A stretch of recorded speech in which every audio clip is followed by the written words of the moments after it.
ओम नमः शिवाय।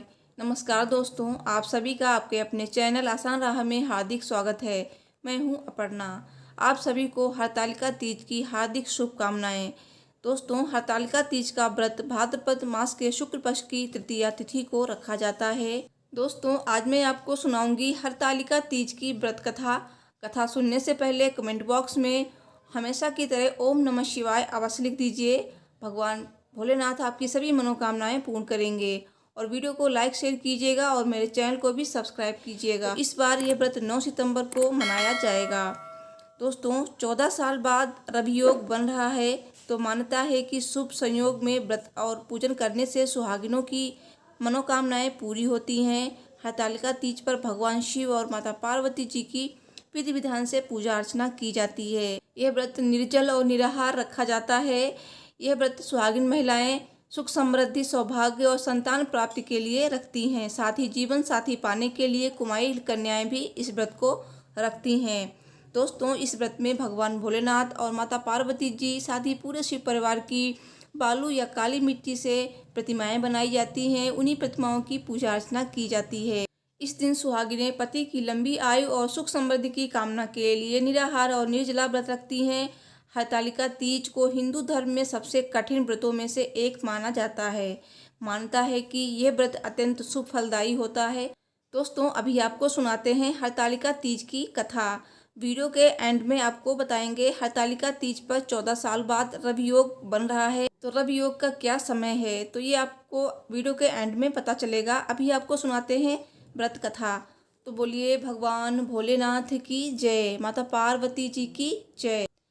एक बार भगवान शिव ने पार्वती जी को उनके पूर्व जन्म का स्मरण कराने के उद्देश्य से इस व्रत के महात्म्य की कथा कही थी। श्री भोले शंकर बोले, हे गौरी, पर्वतराज हिमालय पर स्थित गंगा के तट पर तुमने अपनी बाल्यावस्था में 12 वर्षों तक अधोमुखी होकर घोर तप किया था। इतनी अवधि तुमने अन्न न खाकर पेड़ों के सूखे पत्ते चबाकर व्यतीत किए। माह की विकराल शीतलता में तुमने निरंतर जल में प्रवेश करके तप किया। बैसाख की जला देने वाली गर्मी में तुमने पंचाग्नि से शरीर को तपाया। श्रावण की मूसलाधार वर्षा में खुले आसमान के नीचे बिना अन्न जल ग्रहण किए समय व्यतीत किया। तुम्हारे पिता तुम्हारी कष्ट साध्य तपस्या को देखकर बड़े दुखी होते थे। उन्हें बड़ा क्लेश होता था। तब एक दिन तुम्हारी तपस्या तथा पिता के क्लेश को देखकर नारद जी तुम्हारे घर पधारे। तुम्हारे पिता ने हृदय से अतिथि सत्कार करके उनके आने का कारण पूछा। नारद जी ने कहा, गिरिराज, मैं भगवान विष्णु के भेजने पर यहाँ उपस्थित हुआ हूँ। आपकी कन्या ने बड़ा कठोर तप किया है। इससे प्रसन्न होकर वे आपकी सुपुत्री से विवाह करना चाहते हैं। इस संदर्भ में आपकी राय जानना चाहता हूँ। नारद जी की बात सुनकर गिरिराज गदगद हो उठे। उनके तो जैसे सारे क्लेश दूर हो गए हों। प्रसन्नचित्त होकर वे बोले, श्रीमान, यदि स्वयं विष्णु मेरी कन्या का वरण करना चाहते हैं तो भला मुझे क्या आपत्ति हो सकती है। वे तो साक्षात ब्रह्मा हैं। हे महर्षि, ये तो हर पिता की इच्छा होती है कि उसकी पुत्री सुख संपदा से युक्त पति के घर की लक्ष्मी बने। पिता की सार्थकता इसी में है कि पति के घर जाकर उसकी पुत्री पिता के घर से अधिक सुखी रहे। तुम्हारे पिता की स्वीकृति पाकर नारद जी विष्णु जी के पास गए और उनसे तुम्हारे ब्याह के निश्चित होने का समाचार सुनाया। परंतु जब इस विवाह संबंध की बात जब तुम्हारे कान में पड़ी तो तुम्हारे दुख का कहीं ठिकाना न रहा। तुम्हारी एक सखी ने तुम्हारी इस मानसिक दशा को समझ लिया और उसने तुमसे उस विक्षिप्तता का कारण जानना चाहा। जब तुमने बताया, मैंने सच्चे हृदय से भगवान शिव शंकर का वरण किया है, किंतु मेरे पिता ने मेरा विवाह विष्णु जी से निश्चित कर दिया है। मैं विचित्र धर्म संकट में हूँ। अब क्या करूँ? प्राण छोड़ देने के अतिरिक्त अब कोई भी उपाय शेष नहीं है। तुम्हारी सखी बड़ी ही समझदार और सूझबूझ वाली थी। उसने कहा, सखी, प्राण त्यागने का इसमें कारण ही क्या है। संकट के मौके पर धैर्य से काम लेना चाहिए। नारी के जीवन की सार्थकता इसी में है कि पति रूप में हृदय से जिसे एक बार स्वीकार कर लिया, जीवन पर्यंत उसी से निर्वाह करे। सच्ची आस्था और एक निष्ठा के समक्ष तो ईश्वर को भी समर्पण करना पड़ता है। मैं तुम्हें घनघोर जंगल में ले चलती हूँ, जो साधना स्थली भी हो, और जहाँ तुम्हारे पिता तुम्हें खोज भी ना पाएं, वहाँ तुम साधना में लीन हो जाना। मुझे विश्वास है कि ईश्वर अवश्य ही तुम्हारी सहायता करेंगे। तुमने ऐसा ही किया। तुम्हारे पिता तुम्हें घर पर न पाकर बड़े दुखी तथा चिंतित हुए। वे सोचने लगे कि तुम जाने कहाँ चली गईं। मैं विष्णु जी से उसका विवाह करने का प्रण कर चुका हूँ। यदि भगवान विष्णु बारात लेकर आ गए और कन्या घर पर न हुई तो बड़ा अपमान होगा। मैं तो कहीं मुंह दिखाने के योग्य भी नहीं रहूँगा। यही सब सोचकर गिरिराज ने जोर शोर से तुम्हारी खोज शुरू करवा दी।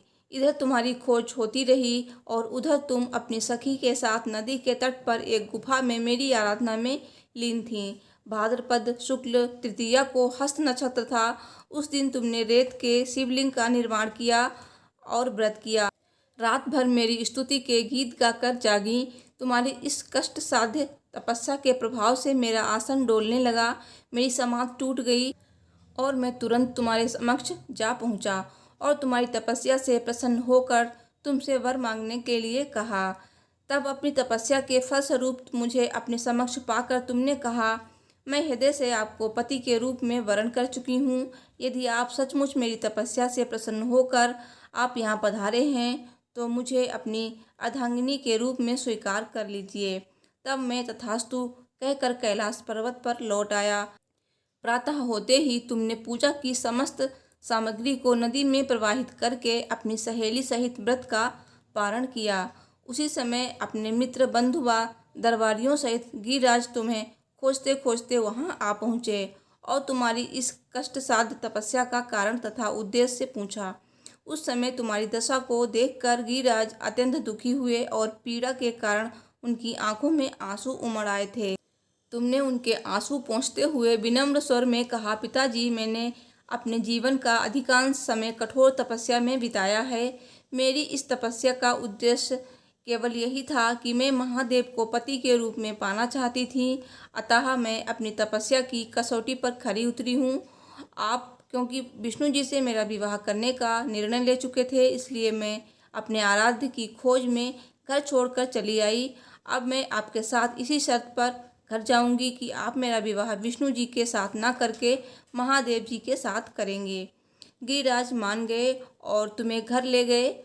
कुछ समय के पश्चात शास्त्रोक्त विधि विधान पूर्वक उन्होंने हम दोनों को विवाह सूत्र में बांध दिया।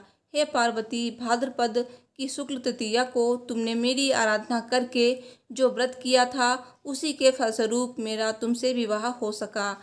इसका महत्व यह है कि मैं इस व्रत को करने वाली कुमारियों को मनोवांछित फल देता हूँ। इसलिए सौभाग्य की इच्छा करने वाली प्रत्येक युवती को यह व्रत पूरी एक निष्ठा तथा आस्था से करना चाहिए। बोलिए गौरी शंकर की जय। बोलिए तीज माता की जय। दोस्तों, ये थी हरतालिका तीज की कथा। दोस्तों, हरतालिका तीज पर बन रहा है रवि योग। 14 साल बाद ये योग बन रहा है चित्रा नक्षत्र के कारण। यह शुभ योग 9 सितंबर को दोपहर 2:30 से अगले दिन 10 सितंबर को 12:57 तक रहेगा। हरतालिका तीज व्रत का पूजा का अति शुभ समय शाम 5:16 से शाम 6:45 तक रहेगा।